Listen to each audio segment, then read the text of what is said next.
On vous a déjà raconté cette histoire. Vous l'avez entendue sous forme d'inspiration pure. Le jeune génie rencontrant le vieux maître. Deux esprits titanesques dans la même pièce. Un passage de flambeau invisible entre deux générations. C'est chaleureux, c'est rassurant. Et c'est totalement inutile. Cette version de l'histoire a été conçue pour vous faire du bien, pas pour vous donner quelque chose de réel. La véritable histoire de ce qui s'est passé quand Richard Feynman et Albert Einstein ont partagé une salle à Princeton en 1940 est bien plus inconfortable, et bien plus puissante. Parce que ce qu'on ne vous dit jamais, c'est ce qu'Einstein a refusé de faire. Et pourquoi ce refus expose un mensonge qu'on vous sert encore aujourd'hui dans chaque salle de classe et chaque entretien d'évaluation. Avant d'entrer dans cette pièce, laissez-moi vous dire ce que votre éducation ne vous a jamais avoué. Vous n'étiez pas lent, vous n'étiez pas incapable, vous n'étiez pas le problème. C'est le système qui l'était. Il a été bâti pour que les gens intelligents doutent de leurs propres pensées et lèvent les yeux pour demander une permission. Si vous avez passé des décennies à sentir que vos idées avaient besoin du tampon de quelqu'un d'autre pour exister, ce sentiment était la réponse correcte à une configuration incorrecte. Gardez cela en tête. Ce qu'Einstein a fait cet après-midi-là est la démonstration directe que ce système est un leurre. La scène se passe fin 1940. Richard Feynman, un étudiant de 22 ans, est au tableau. Sa main tremble. Pas à cause des équations, il les connaît par cœur. Elle tremble à cause de ce que le professeur Eugene Wigner lui a glissé dans le couloir 2 jours plus tôt. Feynman travaillait sur une refonte radicale de la physique, la théorie de l'absorbeur. Une manière totalement neuve de voir comment les électrons échangent de l'énergie via des ondes qui voyagent non seulement vers le futur, mais aussi vers le passé. Wigner a trouvé cela si intéressant qu'il a convoqué un public particulier. Henry Norris Russell, le plus grand astronome de l'époque. John von Neumann, le plus grand mathématicien vivant. Wolfgang Pauli, le théoricien dont la brutalité intellectuelle était si légendaire qu'on appelait sa présence l'effet Pauli. Et enfin, le professeur Einstein. Feynman écrira plus tard que ces hommes n'étaient pas des collègues à ses yeux. C'étaient des forces de la nature avec des visages. Einstein entre, s'installe et pose sa première question. Où est le thé ? Le séminaire commence. Feynman présente. Sa main tremble, mais il tient bon. Puis vient le moment des questions, le moment que l'école a censuré. Ce qui se passe ensuite change tout ce que vous devriez penser de l'expertise et de votre propre droit à posséder une idée sans la permission d'autrui. Mais avant d'y arriver, faisons une pause, car il y a une chose que vous devez comprendre sur le monde dans lequel vous avez grandi. Un monde si consciencieusement construit autour d'un mensonge spécifique que la plupart des gens ne voient même plus les murs de leur prison. On vous a entraîné, dès le premier jour d'école, à croire que vos idées n'ont aucune valeur tant qu'une figure d'autorité ne les a pas confirmées. Réfléchissez à la profondeur de ce conditionnement. Vous levez la main et vous attendez. Vous rendez votre copie et vous attendez la note. En réunion, vous lancez une idée et vous jetez un coup d'œil furtif au supérieur dans la salle pour voir s'il hoche la tête. Ce n'est pas une coïncidence, c'est un design. Ce mécanisme a un nom, la validation par l'autorité. C'est la règle invisible qui dit qu'une idée n'est pas réelle tant qu'une personne diplômée ne l'a pas tamponnée. Les écoles ont bâti ce système délibérément, car des élèves qui ont besoin de l'approbation d'un professeur pour faire confiance à leur propre logique sont bien plus faciles à gérer que ceux qui s'en passent. Les penseurs obéissants restent dans leur rang. Ils deviennent des adultes qui attendent le feu vert d'un manager, d'un comité ou d'un père avant de s'engager dans ce qu'ils savent déjà être vrai. Vous n'êtes pas né avec ce besoin d'approbation, on vous l'a installé. Wolfgang Pauli comprenait parfaitement ce système. Il ne se contentait pas d'y évoluer, il l'utilisait comme une arme. Ce qu'il a fait à la fin du séminaire de Feynman n'était pas une simple critique scientifique. C'était une démonstration de force de la machine à valider. Le séminaire se termine. Feynman a fini d'exposer sa vision radicale, où les ondes voyagent à rebours dans le temps. C'est un travail étrange, le genre d'idée qui soit devient fondamentale, soit finit aux oubliettes. Personne ne sait encore de quel côté elle va basculer. Paoli se lève. Il commence à énumérer ses objections. Une liste brutale. Je ne pense pas que cette théorie puisse être juste à cause de ceci, et cela encore. Chaque cela est un clou supplémentaire dans le cercueil. Puis, Paoli joue son coup de maître. Le plus vieux jeu de pouvoir du monde académique. Il se tourne vers l'homme assis à côté de lui, l'auteur de la relativité, l'homme dont le nom est devenu synonyme de génie, et demande « N'êtes-vous pas d'accord, professeur Einstein ?» L'instant est figé. Ce moment ne concerne pas la physique. Il concerne quelque chose de bien plus vieux et de bien plus humain. Le pouvoir. Ce que Paoli vient de faire, c'est emprunter l'autorité d'Einstein pour achever ce que ses propres arguments ne pouvaient pas accomplir. Il a empilé ses critiques, puis a saisi l'arme la plus lourde de la pièce pour les enfoncer. Si Einstein acquiesce, la conversation est terminée. Pas à cause de la logique, mais à cause du non.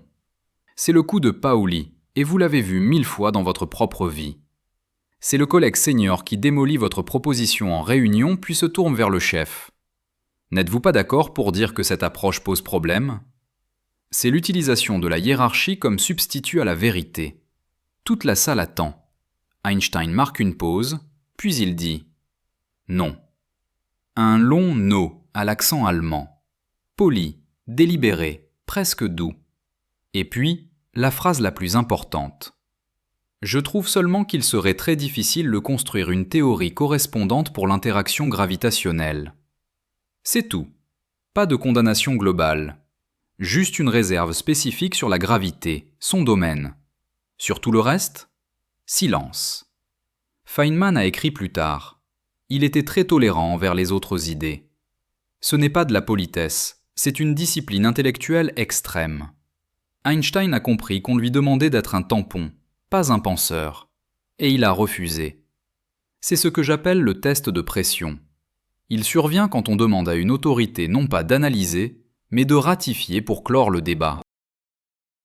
La plupart des gens échouent à ce test car on leur a appris que l'autorité est synonyme de vérité.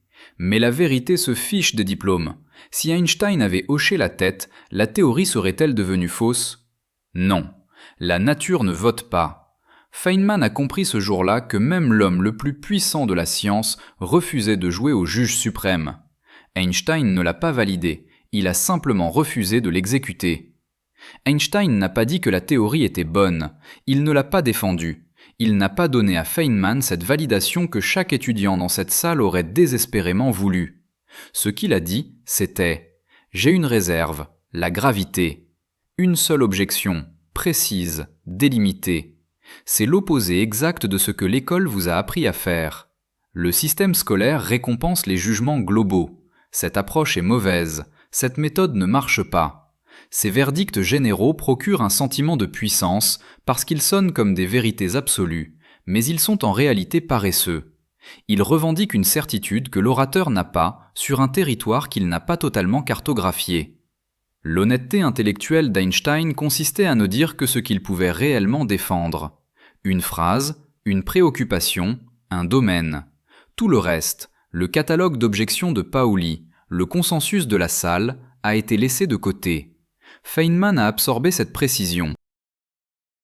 Des décennies plus tard, dans son discours de réception du prix Nobel en 1965, il agira de la même manière, séparant soigneusement ce que sa théorie pouvait faire de ce qu'elle ne pouvait pas faire. Il nommait les limites, il ne survendait pas. C'est ici qu'apparaît le troisième enseignement de cet après-midi. La confiance sans verdict. Feynman est sorti de ce séminaire sans aucune validation. Par la logique du système dans lequel vous avez été élevé, il aurait dû sortir dégonflé. Pas d'endossement, des critiques géantes, une théorie affaiblie. Pourtant, il est reparti avec quelque chose de plus précieux qu'un verdict. Il a vu qu'Einstein traitait l'autorité comme un choix, pas comme un mécanisme. Feynman a compris que le travail est réel, indépendamment de la bénédiction des figures de pouvoir. Il n'avait pas besoin qu'Einstein lui dise qu'il avait raison. Il avait besoin de comprendre par lui-même où la théorie tenait et où elle cassait. La réserve d'Einstein sur la gravité était une donnée de travail, pas une sentence. Et c'est ce choix qui a tout changé. La théorie de l'absorbeur a fini par échouer, c'est vrai. Feynman n'a jamais pu l'étendre totalement. Mais ce n'était pas un échec, c'était une redirection. Ce sont ces équations, travaillées dans l'isolement du besoin de plaire, qui ont ouvert la voie à l'électrodynamique quantique et à son prix Nobel 25 ans plus tard. Le système vous a menti. Il a fait du signe de tête de l'autorité le but ultime de votre existence intellectuelle, comme si une idée ne devenait réelle que lorsqu'elle était validée par le sommet de la pyramide. Feynman n'a jamais accepté ce postulat. Ce qu'il a vu à Princeton en 1940, c'est l'être humain le plus respecté au monde, prouvant que l'autorité n'est pas une loi de la physique, mais un choix moral. Einstein a choisi de ne pas être le marteau de Pauli. Il a choisi de ne parler que de ce qu'il savait vraiment, laissant à un jeune homme de 22 ans l'espace nécessaire pour exister. La frustration que vous ressentez chaque fois que vous attendez une permission pour faire confiance à votre propre logique n'est pas un défaut de fabrication. C'est le signe que vous êtes encore lucide à l'intérieur d'un système conçu pour vous rendre aveugle. Votre ressentiment est la réponse correcte à une architecture défectueuse. On vous a appris à emprunter de l'autorité plutôt qu'à bâtir la vôtre, à chercher le tampon plutôt que la preuve. 11 ans plus tard, en 1951, Feynman se retrouvera au Brésil, face à une salle remplie d'éducateurs et de ministres. Il leur dira en face qu'il n'enseignait pas la science, mais l'art de passer des examens. Il leur montrera qu'il créait des perroquets diplômés plutôt que des explorateurs du réel. C'est cette même vérité qui hante nos salles de réunion aujourd'hui. La leçon de Princeton n'est pas une jolie anecdote sur deux génies. C'est un kit de survie pour votre esprit, le test de pression pour repérer les jeux de pouvoir, l'objection précise pour rester honnête, la confiance sans verdict pour continuer à avancer quand la salle reste silencieuse. Regardez le monde, les équations ne demandent pas de permission pour fonctionner. La lumière ne demande pas l'avis d'un comité pour se courber près d'une étoile. La réalité est là, brute, magnifique et totalement indifférente aux hiérarchies humaines. La vraie beauté du réel réside dans son accessibilité. Il n'y a pas de garde-barrière entre votre esprit et la vérité, seulement les murs que vous avez appris à respecter. Ces outils sont les vôtres, ils l'ont toujours été. Si tu veux voir le monde tel qu'il